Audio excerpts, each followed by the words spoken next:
ವೀಕ್ಷಕರೇ ನಮಸ್ಕಾರ. ತಮ್ಮ ಪರಿಚಯ ವಾಹಿನಿಗೆ ಸುಸ್ವಾಗತ. ಆತ್ಮೀಯರೇ, ನಮ್ಮ ಭಾರತೀಯ ಸಂಸ್ಕೃತಿಯಲ್ಲಿ ಹೂಗಳಿಗೆ ವಿಶೇಷವಾದ ಸ್ಥಾನವಿದೆ. ಅವುಗಳಲ್ಲಿ ತನ್ನ ಅಗಾಧ ಸುಗಂಧ ಮತ್ತು ಶುಭ್ರ ಬಿಳಿ ಬಣ್ಣದಿಂದಲೇ ಹೂಗಳ ರಾಣಿ ಎಂದು ಖ್ಯಾತಿಯನ್ನು ಪಡೆದಿರುವುದು ಮಲ್ಲಿಗೆ ಹೂ. ಮಲ್ಲಿಗೆ ಕೇವಲ ಒಂದು ಹೂ ಅಲ್ಲ, ಅದು ಪವಿತ್ರತೆ, ಶುದ್ಧತೆ ಮತ್ತು ಸೌಂದರ್ಯದ ಪ್ರತೀಕ.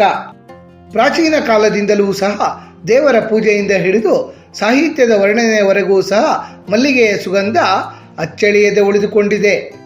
ಸೂರ್ಯ ಮುಳುಗಿದ ಮೇಲೆ ಇಡೀ ಪರಿಸರದಲ್ಲಿ ತನ್ನ ಅಮಲೇರಿಸುವ ಸುಗಂಧದಿಂದ ಆವರಿಸಿರುವ ಈ ಸುಂದರ ಮಲ್ಲಿಗೆಯ ಧಾರ್ಮಿಕ ಮಹತ್ವ ಮತ್ತು ಆರೋಗ್ಯ ಲಾಭಗಳ ಬಗ್ಗೆ ನಮ್ಮ ಈ ಪ್ರಸ್ತುತ ಸಂಚಿಕೆಯ ಮೂಲಕ ನಾವಿಂದು ತಿಳಿದುಕೊಳ್ಳೋಣ. ಮಲ್ಲಿಗೆಯ ಮಹತ್ವ. ಮಲ್ಲಿಗೆ ಪ್ರಮುಖವಾಗಿ ರಾತ್ರಿಯ ಸಮಯದಲ್ಲಿ ಅರಳುವಂತಹ ಸುಗಂಧ ಬೀರುವಂತಹ ಪುಷ್ಪ. ಇದನ್ನು ಜಾಸ್ಮಿನಮ್ ಎಂಬ ಕುಟುಂಬಕ್ಕೆ ಸೇರಿಸಲಾಗಿದೆ.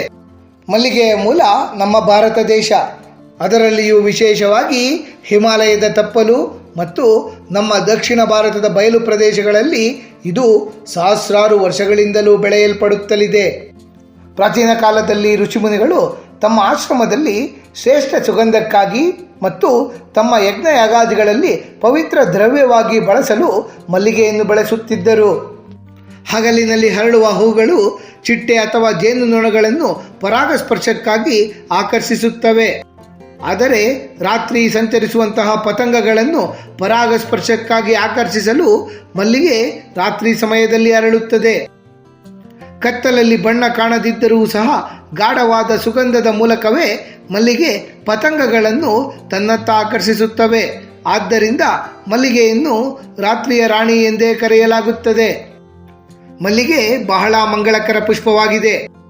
ಯಾವುದೇ ಶುಭ ಕಾರ್ಯವಾಗಲಿ, ಪೂಜೆಯಾಗಲಿ, ಹಬ್ಬ ಹರಿದಿನವಾಗಲಿ ಮಲ್ಲಿಗೆಯ ಬಳಕೆ ಇದ್ದೇ ಇರುತ್ತದೆ. ನಮ್ಮ ದಕ್ಷಿಣ ಭಾರತದ ಮಹಿಳೆಯರಿಗೆ ಮಲ್ಲಿಗೆಯನ್ನು ಮುಡಿಯದೇ ಇದ್ದರೆ ಶೃಂಗಾರ ಪೂರ್ಣಗೊಳ್ಳುವುದಿಲ್ಲ.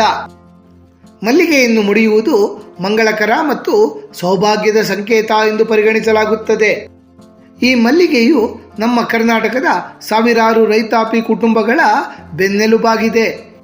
ಕರ್ನಾಟಕದ 3 ಮಲ್ಲಿಗೆ ತಳಿಗಳಾದ ಉಡುಪಿ ಮಲ್ಲಿಗೆ, ಮೈಸೂರು ಮಲ್ಲಿಗೆ ಮತ್ತು ಹಡಗಲಿ ಮಲ್ಲಿಗೆಗಳಿಗೆ ಜಾಗತಿಕ ಮಟ್ಟದಲ್ಲಿ ಮಾನ್ಯತೆ ದೊರೆತಿರುವುದು ಹೆಮ್ಮೆಯ ವಿಚಾರವಾಗಿದೆ.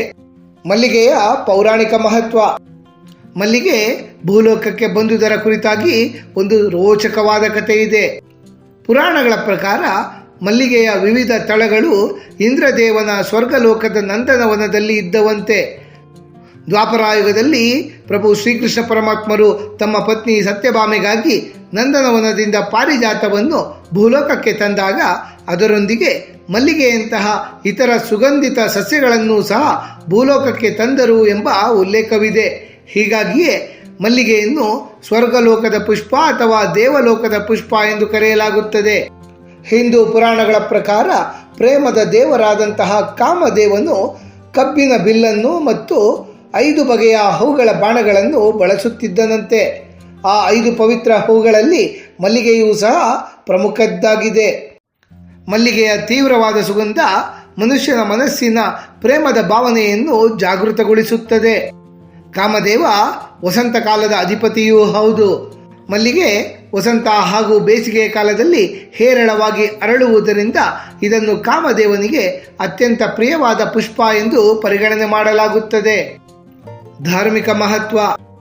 ಮಲ್ಲಿಗೆಯ ಹೂ ಅದರ ಬಿಳಿ ಬಣ್ಣ ಮತ್ತು ಪವಿತ್ರ ಸುಗಂಧದಿಂದಲೇ ಹಲವು ದೇವಾನುದೇವತೆಗಳಿಗೆ ಅತ್ಯಂತ ಪ್ರಿಯವಾದುದಾಗಿದೆ. ಮಲ್ಲಿಗೆಯ ಹೂ ಬಿಳಿಯದ್ದಾಗಿದ್ದು ಪ್ರಶಾಂತ ಸುಗಂಧವನ್ನು ನೀಡುವುದರಿಂದಲೇ ಅದನ್ನು ಸಾತ್ವಿಕ ಪುಷ್ಪ ಎಂದು ಕರೆಯಲಾಗುತ್ತದೆ. ದೇವರಿಗೆ ಪೂಜೆಯನ್ನು ಸಲ್ಲಿಸುವಾಗ ನಮ್ಮ ಮನಸ್ಸು ಮಲ್ಲಿಗೆಯಷ್ಟೇ ನಿರ್ಮಲವಾಗಿರಬೇಕು ಎಂಬುದು ಪರಿಶುದ್ಧ ಬಿಳಿ ಬಣ್ಣದ ಮಲ್ಲಿಗೆಯನ್ನು ದೇವರ ಪೂಜೆಯಲ್ಲಿ ಬಳಸುವುದರ ಹಿಂದಿರುವ ಸದುದ್ದೇಶವಾಗಿದೆ.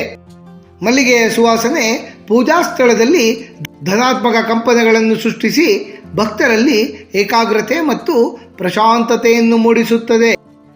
ಶಾಸ್ತ್ರಗಳ ಪ್ರಕಾರ ಶ್ರೀಕೃಷ್ಣ ಪರಮಾತ್ಮರು, ಮಹಾಲಕ್ಷ್ಮೀ ದೇವಿ, ಶಿವಪರಮಾತ್ಮರಿಗೆ ಮಲ್ಲಿಗೆ ಎಂದರೆ ಅತಿ ಪ್ರಿಯವಾದದ್ದು. ಶ್ರೀಕೃಷ್ಣ ಪರಮಾತ್ಮರಿಗೆ ಸುಗಂಧಿತ ಪುಷ್ಪಗಳೆಂದರೆ ಬಹಳ ಇಷ್ಟ. ಮಲ್ಲಿಗೆ ಶುದ್ಧ ಬಿಳಿ ಬಣ್ಣ ಶುದ್ಧತೆಯ ಸಂಕೇತ. ಶ್ರೀಕೃಷ್ಣ ಪರಮಾತ್ಮರು ಶುದ್ಧ ಭಕ್ತಿಗೆ ಒಲಿಯುವುದರಿಂದ ಈ ಹೂವು ಶ್ರೀಕೃಷ್ಣ ಪರಮಾತ್ಮರ ಪೂಜೆಯಲ್ಲಿ ಅತ್ಯಂತ ಶ್ರೇಷ್ಠ ಎಂದು ಪರಿಗಣಿಸಲಾಗುತ್ತದೆ.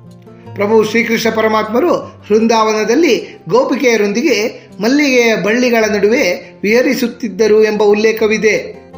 ಮಲ್ಲಿಗೆಯಿಂದ ಪ್ರಭು ಶ್ರೀಕೃಷ್ಣ ಪರಮಾತ್ಮರನ್ನು ಪೂಜಿಸಿದರೆ ಸಮೃದ್ಧಿ ಮತ್ತು ಸಂಪತ್ತು ಲಭಿಸುತ್ತದೆ. ದೇವಾನುದೇವತೆಗಳಿಗೆ ಪ್ರಿಯವಾದ ಹೂವನ್ನು ಅರ್ಪಣೆ ಮಾಡಿ ಪೂಜಿಸಿದರೆ ಶೀಘ್ರ ಫಲ ದೊರೆಯುತ್ತದೆ. ಇದೇ ಕಾರಣಕ್ಕಾಗಿಯೇ ಉಡುಪಿ ಶ್ರೀಕೃಷ್ಣ ಮಠದಲ್ಲಿ ಮಲ್ಲಿಗೆ ಇಲ್ಲದೆ ಪೂಜೆ ಅಪೂರ್ಣ ಎಂಬ ನಂಬಿಕೆ ಇದೆ. ಸಂಪತ್ತಿನ ದೇವತೆಯಾದ ಮಹಾಲಕ್ಷ್ಮೀ ದೇವಿಗೂ ಸಹ ಮಲ್ಲಿಗೆಯ ಸುಗಂಧ ಮತ್ತು ಬಿಳಿ ಬಣ್ಣ ಅತ್ಯಂತ ಪ್ರಿಯವಾದದ್ದು. ಮಹಾಲಕ್ಷ್ಮೀ ದೇವಿಗೆ ಮೀಸಲಾದ ಶುಕ್ರವಾರದಂದು ಮಲ್ಲಿಗೆಯ ಪುಷ್ಪದಿಂದ ಅರ್ಚನೆಯನ್ನು ಮಾಡುವುದರಿಂದ ದೇವಿಯು ಪ್ರಸನ್ನರಾಗಿ ಮನೆಯಲ್ಲಿ ಐಶ್ವರ್ಯ ಮತ್ತು ಸೌಭಾಗ್ಯವನ್ನು ಕರುಣಿಸುತ್ತಾರೆ ಎಂಬ ಪ್ರತೀತಿ ಇದೆ. ಜ್ಞಾನ ದೇವತೆಯಾದ ಸರಸ್ವತಿ ಮಾತೆ ಶ್ವೇತಾಂಬರಿ ಅಂದರೆ ಬಿಳಿ ವಸ್ತ್ರಧಾರಿಣಿ.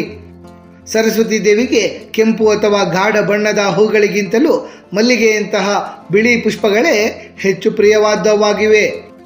ಮಲ್ಲಿಗೆಯ ಶುಭ್ರ ಬಿಳಿ ಬಣ್ಣವು ನಿರ್ಮಲ ಮನಸ್ಸು ಮತ್ತು ಪರಿಶುದ್ಧ ಜ್ಞಾನವನ್ನು ಪ್ರತಿನಿಧಿಸುತ್ತದೆ. ಸರಸ್ವತಿ ದೇವಿ ಬುದ್ಧಿಶಕ್ತಿಯ ದೇವತೆ. ಮಲ್ಲಿಗೆಯ ಸುವಾಸನೆಯು ಮೆದುಳನ್ನು ಶಾಂತಗೊಳಿಸಿ ಏಕಾಗ್ರತೆ ಮತ್ತು ಸ್ಮರಣ ಶಕ್ತಿಯನ್ನು ವೃದ್ಧಿ ಮಾಡಲು ಸಹಾಯ ಮಾಡುತ್ತದೆ. ಇದು ವಿದ್ಯಾರ್ಥಿಗಳಿಗೆ ಓದಿನಲ್ಲಿ ಆಸಕ್ತಿಯನ್ನು ಮೂಡಿಸಲು ಪೂರಕವಾದಂತಹ ಪರಿಸರವನ್ನು ನಿರ್ಮಿಸುತ್ತದೆ. ಇದೇ ಕಾರಣಕ್ಕಾಗಿಯೇ ಮಲ್ಲಿಗೆ ಸರಸ್ವತಿ ದೇವಿಗೆ ಬಹಳ ಪ್ರಿಯವಾದಂತಹ ಪುಷ್ಪ. ಸರಸ್ವತಿ ದೇವಿಗೆ ಮೀಸಲಾದಂತಹ ವಸಂತ ಪಂಚಮಿಯ ದಿನದಂದು ಮಲ್ಲಿಗೆಯಿಂದ ಅರ್ಚನೆಯನ್ನು ಮಾಡುವುದು ಅತ್ಯಂತ ಮಂಗಳಕರ. ಶಿವಪರಮಾತ್ಮರಿಗೂ ಬಿಳಿ ಬಣ್ಣದ ಹೂಗಳೆಂದರೆ ಬಹಳ ಅಚ್ಚುಮೆಚ್ಚು. ಶಿವಪುರಾಣದ ಪ್ರಕಾರ ಮಲ್ಲಿಗೆಯಿಂದ ಶಿವದೇವರನ್ನು ಪೂಜಿಸುವುದರಿಂದ ಮೋಕ್ಷ ಮತ್ತು ಪುತ್ರ ಸಂತಾನ ಪ್ರಾಪ್ತವಾಗುತ್ತದೆ ಎಂಬ ನಂಬಿಕೆ ಇದೆ. ಶ್ರೀಶೈಲದ ಮಲ್ಲಿಕಾರ್ಜುನ ಸ್ವಾಮಿಯ ಹೆಸರೇ ಮಲ್ಲಿಗೆಯೊಂದಿಗೆ ಬೆಸೆದುಕೊಂಡಿದೆ. ಮಲ್ಲಿಗೆಯ ಔಷಧೀಯ ಲಾಭಗಳು. ಮಲ್ಲಿಗೆಯ ಅತ್ಯಂತ ದೊಡ್ಡ ಗುಣವೆಂದರೆ ಅದರ ಸುಗಂಧ.